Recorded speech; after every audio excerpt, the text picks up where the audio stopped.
Magandang araw sa ating lahat. Ako nga po pala si Wendell Cruda, ang inyong guro sa Araling Panlipunan 7. Handa na ba kayong matuto? Magaling! Tayo nang magsimula! Ang mga layunin sa araling ito ay ang mga sumusunod. Una, matatalakay ang kahulugan ng ideolohiya. Pangalawa, nahihinuha ang mga kontribusyon ng mga sinaunang lipunan at komunidad sa Asya. At pangatlo, napapahalagahan ang kaugnayan ng iba't ibang ideolohiya sa pag-usbong ng nasyonalismo at kilusang nasyonalista. Sa nakaraang aralin, napag-aralan ninyo ang tungkol sa ang Asya at ang dalawang digmaang pandaigdig.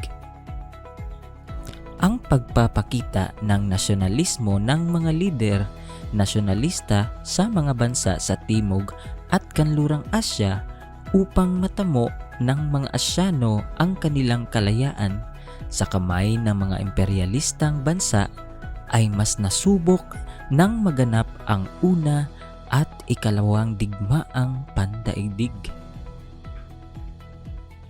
Unang digmaang pandaigdig, 1914 hanggang 1918. Noong Agosto 1914 nang sumiklab ang unang digmaang pandaigdig. Dahil sa pag-aalyansa ng mga bansang Europeo at ang pag-uunahan sa teritoryo upang maisakatuparan ang kani-kanilang interes. Ang pag-alyansa ng Germany, Austria at Hungary ay tinawag na Central Powers. Samantalang, ang mga allies naman ay binubuo ng France, England at Russia. Nakasentro man sa Europa ang digmaan, nakaapekto rin ito sa Asya. Tulad sa India na ang nasyonalismo at pangkalayaang kilusan ay nagkaisa at tumulong sa panig ng mga allies. Kaalinsabay nito ay pagkakaisa rin ng mga kilusang Muslim at Hindu na pansamantalang isinantabi ang di pagkakasundo dahil kapwa silang naghangad na mabigyan ng karapatang mamahala sa sarili. Sa pamamagitan ng mga bansang Iran, ang Russia at Britanya ay nagsagawa ng pag-atake sa Ottoman Empire na kung saan ay nakipag-alyado sa Germany. Sa kabila nito, ang Iran ay walang pinapanigan. Ang digmaang ito ay nagdulot ng malawakang pagkasira ng mga pamayanan, ari-arian, pagpatay ng maraming Iranian at nagdulot ng pagkagutom. Ang kawalan ng pagkilos ng pamahalaang Iran sa pagkakataong ito ay nagbigay daan ng malawakang pag-aalsa at pagkilos na humihingi ng kalayaan para sa Hilagang Iran noong 1915 hanggang 1951. Natalo sa digmaan ang Central Powers sa Versailles, France, kasunod ng isang kasunduan na tinawag na Treaty of Versailles na naghuhudyat sa formal na pagtatapos ng digmaan. Sa mga epekto ng unang digmaang pandaigdig ay ang pagpasok ng mga kanluraning bansa sa Kanlurang Asya dahil sa pagbagsak ng Imperyong Ottoman. Natuklasan ang langis sa Kanlurang Asya noong 1914 dahilan upang mas maging interesado ang mga kanluraning bansa dito at pagtatag ng sistemang mandato. Ibinigay sa bansang France ang mandato para sa Syria at Lebanon. Napasakamay naman ng mga Ingles ang mandato para sa Palestina. Ang mga lokal na pamamahala sa mga bansang ito ay nananatili, ngunit pinamahalaan ng mga dayuhan ang aspetong pang-ekonomiya. Nananatiling malaya ang ibang bansa sa kanlurang Asya, ngunit di pa rin nakaligtas sa kontrol ng mga kanluraning bansa. Isang halimbawa nito ay ang pamumuno ni Haring Ibn Saud sa Saudi Arabia. Habang lahat ng kumpanyang naglilinang ng langis ay pag-aari naman ng mga dayuhan. Pagkatapos ng unang digmaang pandaigdig, ay lumakas sa bansang India ang kilusang nasyonalismo na naging daan upang magkaisa ang pangkat ng Hindu at Muslim. Nagkaroon sa bansang India ng malawakang demonstrasyon, boycott at di pagsunod sa mga kautusan ng Ingles, dahilan upang bigyan ang bansang India ng otonomiya. Ikalawang digmaang pandaigdig. Nagsimula sa Europa ang ikalawang digmaang pandaigdig noong Setyembre 1939. Taong 1942, isang kasunduan ang pinangunahan ng Estados Unidos at Tehran Conference na nagsasaad na kapwa lilisanin ng Russia at Britanya ang bansang Iran upang makapagsarili at maging malaya. Mayo 1946, nang sinimulang alisin ng Russia ang kanilang mga tropa sa Iran na hindi naman tuluyang naisakatuparan, bagkus ay nagdulot pa ito ng Azerbaijan Crisis. Itinuturing ito na unang di pagkakaunawaan na dininig ng Security Council ng United Nations. Ito ang nagbigay daan sa Cold War na kinasangkutan ng Estados Unidos at kaniyang mga kaalyado.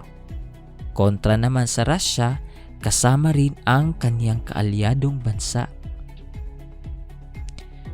Isa rin ang bansang India na kolonya noon ng Inglaterra ang naapektuhan matapos ang digmaang, dahil minsan na rin niyang binigyan ng suporta ang Inglaterra sa pakikidigmang ginawa nito. Si Gandhi at ang kaniyang mga kasamahan ay nagprotesta tungkol dito dahil ayaw nila ng digmaan. Sa pagtatapos ng digmaan, lalong sumidhi ang laban ng taga-India para sa kalayaan, ngunit naging daan ito upang muling hindi magkaisa ang mga Indian. Sa paglaya ng India noong 1947, ito ay nahati sa dalawang pangkat, ang Hindu at Muslim. Ang India para sa mga Hindu at Pakistan para sa mga Muslim. Maituturing na pinakamahalagang pangyayaring naganap sa Asya. Pagtatapos ng ikalawang digmaang pandaigdig, ang inaisahang pagkakamit ng kalayaan ng mga bansa sa Asya, sa Timog at Kanlurang Asya. Sa pagkakataong ito, aalamin natin kung meron ba kayong ideya ukol sa kaugnayan ng iba't ibang ideolohiya sa pag-usbong ng nasyonalismo at kilusang nasyonalista. Upang masagawa ito, nais ko kayong dumako sa pahina 3 hanggang 4 ng inyong module upang sagutan ang gawain. Ang gawain ay ang subukin natin. Multiple choice. Ang panuto. Piliin ang titik ng tamang sagot. Isulat ang sagot sa isang nakahiwalay na papel. Number 1. Ito ay ang damdaming makabayan na maipapakita sa matinding pagmamahal at pagpapahalaga sa inang bayan. Letter A. Ideolohiya. Letter B, nasyonalismo. Letter C, kolonyalismo. At letter D, imperialismo. Number 2. Ang blank ay mga kaisipang nagsisilbing gabay sa pagkilos. Letter A, ideolohiya. Letter B, nasyonalismo. Letter C, kolonyalismo. At letter D, imperialismo. Number 3. Sistemang pangkabuhayan kung saan marami ang ganid sa pera, tubo kesa sa pagkakapantay-pantay ng mga tao. Letter A, sosyalismo. Letter B, totalitarianismo. Letter C, komunismo. At letter D, kapitalismo. Number 4. Kapangyarihan ito ng pamahalaang nasa kamay ng mga tinatawag na maharlika gaya ng mga reyna at hari. Letter A, sosyalismo. Letter B, monarkiya. Letter C, komunismo. At letter D, kapitalismo. Number 5. Karaniwang pinamumunuan ng diktador o grupo ng taong makapangyarihan. Letter A, sosyalismo. Letter B, monarkiya. Letter C, komunismo. At letter D, totalitarianismo.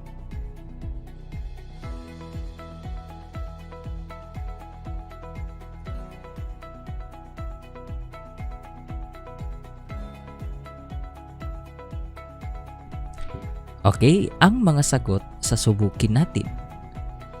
Number 1, B. Number 2, A. Number 3, D. Number 4, B. Number 5, D.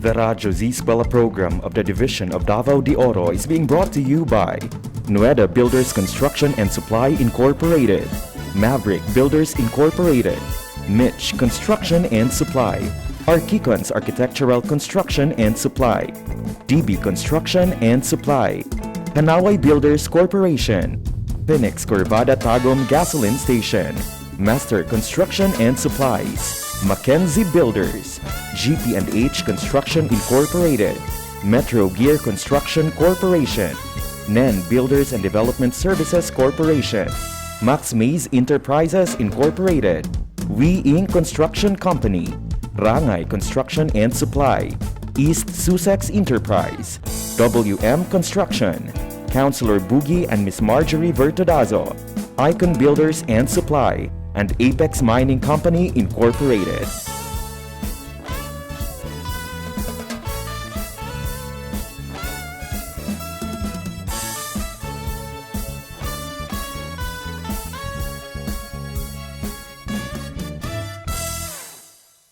Sa module na ito ay masusuri at mapapahalagahan ang mga naging kaugnayan ng iba't ibang ideolohiya sa pag-usbong ng nasyonalismo at kilusang nasyonalista.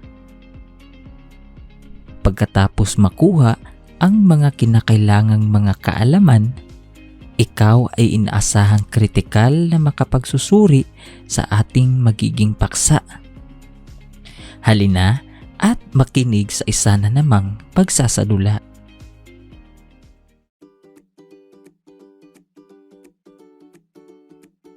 Sa isang pangsekundaryang paaralan ay may nagaganap na seminar sa Baitang 7 na pinangunahan ng Historical Club ng paaralan, na ang paksa na tinatalakay ay ang kaugnayan ng iba't ibang ideolohiya sa pag-usbong ng nasyonalismo at kilusang nasyonalista.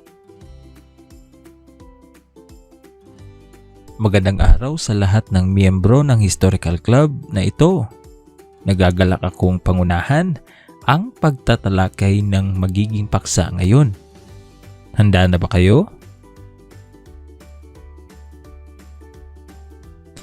Sa seminar na ito, masusuri at mapapahalagahan natin ang kahulugan ng iba't ibang uri ng ideolohiya at ang bahaging ginagampanan nito sa paghubog at pag-unlad ng mga bansa sa Timog at Kanlurang Asya.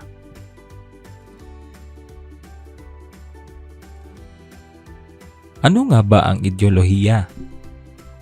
Ang ideolohiya ay mga kaisipang nagsisilbing gabay sa pagkilos. Binubuo ito ng mga paniniwala ukol sa pananaw sa sandaigdigan ng programa para sa pampulitika at panlipunang pagbabago ng pagkaunawang kailangan ipaglaban ang programang ito at ng pag-akit sa mga tao na isagawa ang programang ito. Tatlong kategorya ng ideolohiya. Ito ay ang mga ideolohiyang pangkabuhayan. Napakaloob dito ang karapatang makapagnegosyo, mamasukan, makapagtayo ng unyon, at ang magwelga kung hindi makasundo ang kapitalista at mga manggagawa. Pangalawa, ideolohiyang pampulitika. Ang karapatang bumoto at pumili ng pinuno na nais nilang iboto at karapatang alisin kung ito ay umaabuso na. Karapatang magsalita at magpahayag ng opinyon. Pangatlo, ideolohiyang panlipunan. Pantay-pantay ang lahat ng tao, anuman ang kanilang lahi, kulay at kasarian. May iba't ibang uri ng ideolohiya. Ito ay ang mga una, kapitalismo. Sistemang pangkabuhayan kung saan marami ang ganid sa pera't tubo kesa sa pagkakapantay-pantay ng mga tao. Ang produksyon, distribusyon at kalakalan ay mas madalas na kontrolado ng mga pribadong tao, korporasyon at gobyernong kalimitang kurap o kung ano-ano pang mangangalakal hanggang sa maging maliit na lamang ang papel ng malinis na pamahalaan sa pangkabuhayan ng mga mamamayan. Pangalawa, monarkiya. Kapangyarihan ito ng mga pamahalaang nasa kamay ng mga tinatawag na maharlika gaya ng mga harena at hari. Demokrasya. Kapangyarihan sa pamahalaang nasa kamay ng mga tao. Dito ay nakikilahok ang mga mamamayan.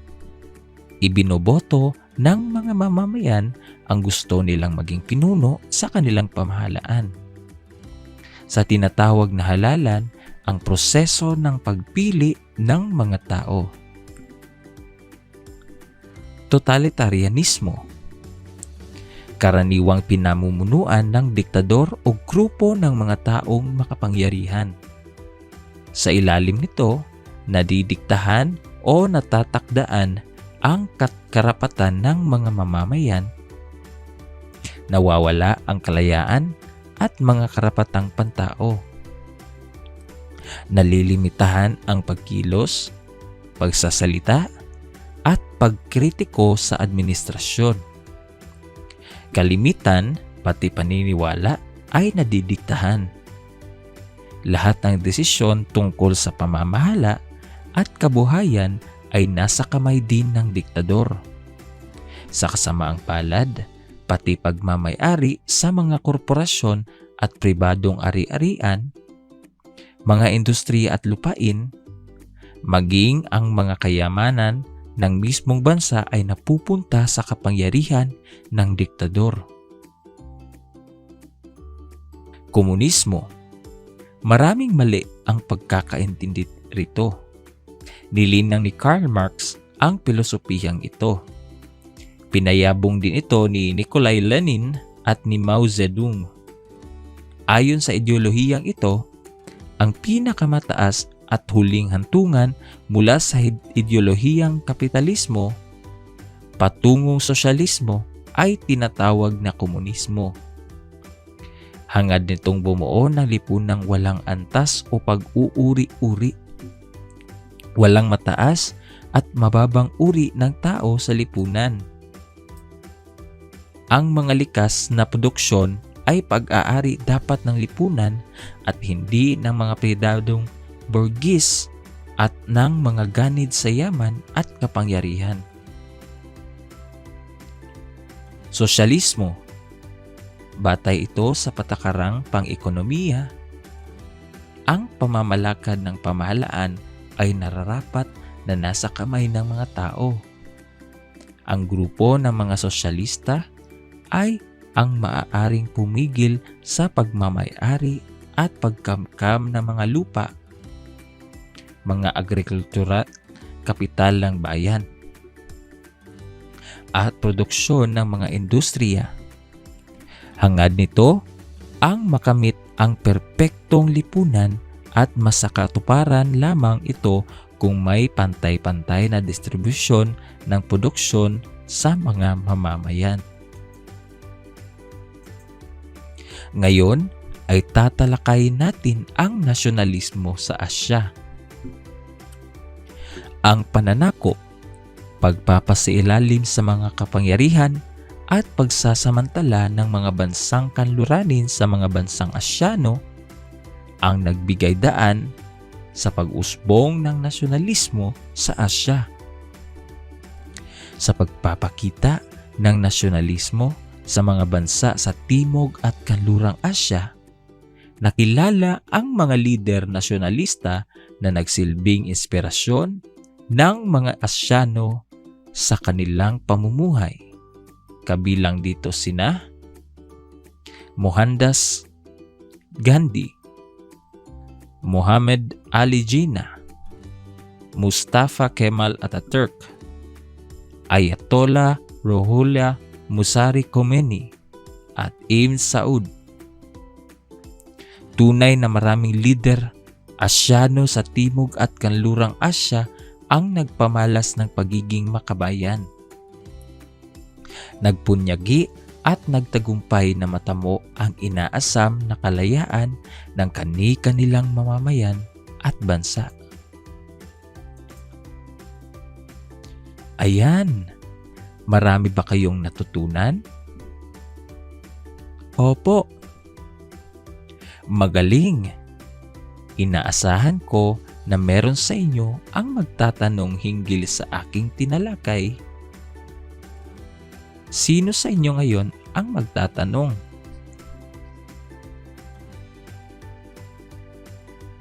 Ako po, sir. Tanong ko lang po, ano ba ang kahalagahan ng nasyonalismo? Magandang tanong yan. Napakahalaga ng pag-usbong ng kaisipang nasyonalismo sa Asya, lalong-lalo na sa ating bansa. Nagbigay ito ng ilaw at naging dahilan upang magkaroon ng kalayaan ang mga bansang nakaranas ng pagsasamantala ng mga bansang. Salamat po, sir. Sino pa ang may tanong? Ako po, sir. Ano naman po ang kahalagahan ng ideolohiya? Magandang tanong. Kagaya nga ng ating tinalakay, nagsisilbing gabay ito sa pagkilos at binubuo ito ng mga paniniwala ukol sa pananaw sa mga programa para sa pampolitika at panlipunang pagbabag. Okay, salamat po. Meron pa po bang mga tanong? Wala na po. Okay. Sana'y marami kayong natutunan sa ating ginawang talakayan. At kung meron pa kayong mga tanong, ay huwag kayong mahiyang magtanong. I-PM ako sa aking FB account, okay ba? Opo, sir. Maraming salamat sa lahat at hanggang sa muli. Paalam! Sa ating pagsusuring ginawa sa mga kaugnayan ng iba't ibang ideolohiya sa pag-usbong ng nasyonalismo at kilusang nasyonalista, nabatid natin ang mahalagang pangyayaring naganap noon na kung saan napakaraming ambag sa atin sa kasalukuyang panahon at sa panahon pang darating. Mga bata, huwag na munang aalis sapagkat sa ating pagbabalik ay magkakaroon tayo ng mga gawain na tiyak niyong ikakatuwa. Ihanda uli ang ating mga sarili, mga papel o anumang bagay na may kinalaman sa ating pag-aaral. Huwag aalis.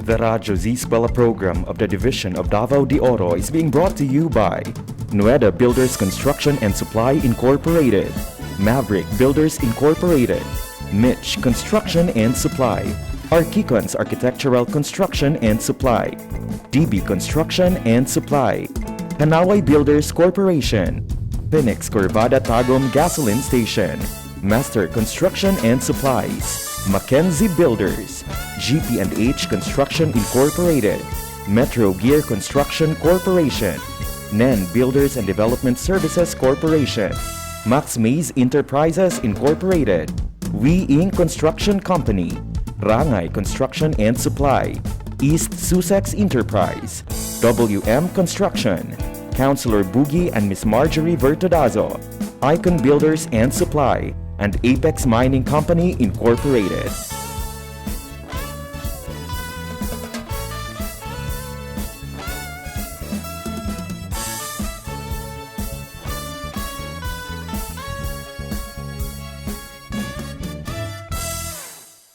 Nasiyahan ba kayo sa naganap na klase hinggil sa kaugnayan ng iba't ibang ideolohiya sa pag-usbong ng nasyonalismo at kilusang nasyonalista?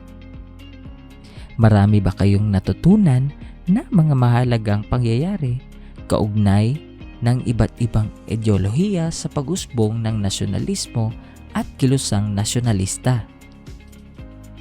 Binabati kita dahil sa matagumpay mong paglinang ng aralin. Taglay mo na ang mga mahalagang detalye kaugnay ng iba't ibang ideolohiya sa pag-usbong ng nasyonalismo at kilusang nasyonalista. Sa pagkakataon namang ito, pahahalagahan mo ang iyong natutunan sa pamamagitan ng pagsasagawa ng ating gawain. Para sa unang gawain, ang panuto. Hanapin ang wastong sagot sa kahon. Isulat ang titik lamang. Ang mga salita na nasa kahon: letter A, monarkiya. Letter B, totalitarianismo. Letter C, demokrasya. Letter D, kapitalismo. At letter E, komunismo. Number 1. Sistemang pangkabuhayan kung saan marami ang ganid sa pera't tubo kesa sa pagkakapantay-pantay ng mga tao. Number 2. Ang kapangyarihan ng pamahalaan ay nasa kamay ng mga tao. Number 3. Hangad nitong bumuo ng lipunang walang antas o pag-uuri-uri. Number 4. Karaniwang pinamumunuan ng diktador o grupo ng taong makapangyarihan. At number 5, ang kapangyarihan ng pamahalaan ay nasa kamay ng ating tinatawag na maharlika, gaya ng mga reyna at hari.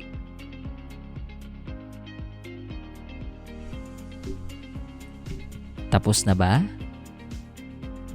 Okay, sagutan natin. Para sa number 1, D. Kapitalismo. Number 2, C. Demokrasya. Number 3, E. Komunismo.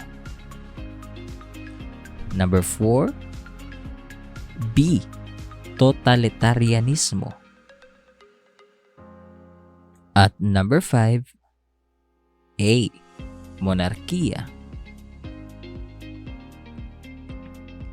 Para sa ikalawang gawain, sagutan ang tandaan natin sa pahina siyam. Ang panuto. Ayusin ang mga ginulong salita or jumbled letters upang makuha ang tamang kasagutan. Gamitin ang tanong bilang batayan. Number 1. Y, O, N, N, A, S, A, L, I, S, M, O. Pagmamahal at pagpapahalaga sa inang bayan. Number 2.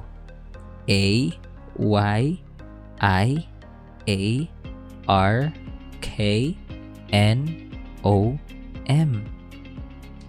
Ang kapangyarihan ay nasa kamay ng mga tinatawag na maharlika. Number 3. K, R, A, Y, S, O, M, E, D.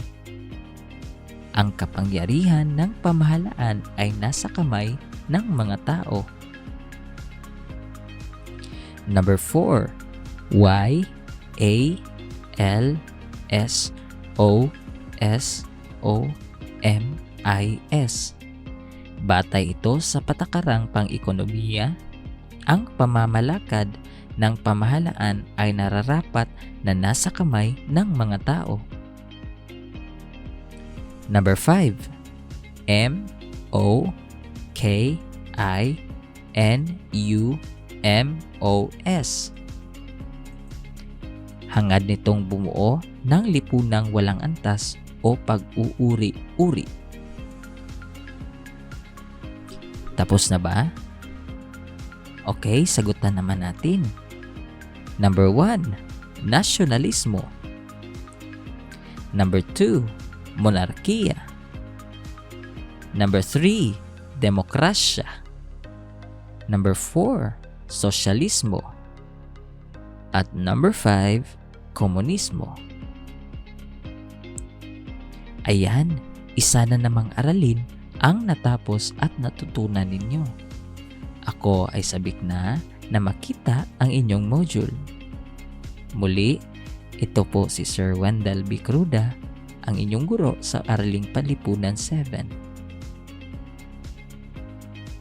Hanggang sa muli, paalam!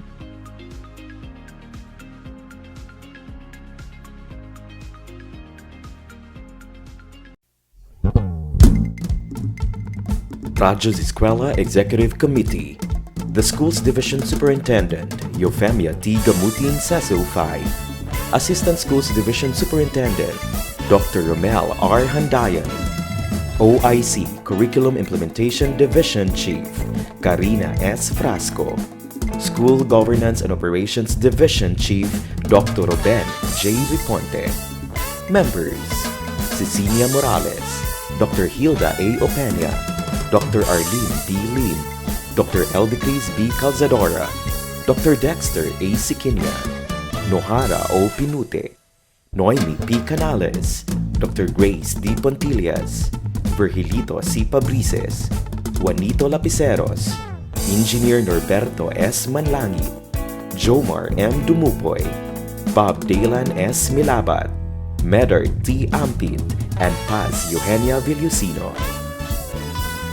Technical Working Committee, Productions and Communications, Lorely E. Quijano, Given G. Hinampas, Judyland D. Yu, Donna D. D. Bolifer, Mary Rose N. Resma, Riven Manuel, Irene Lea C. Manguhon, and Bessie Aya N. Banias.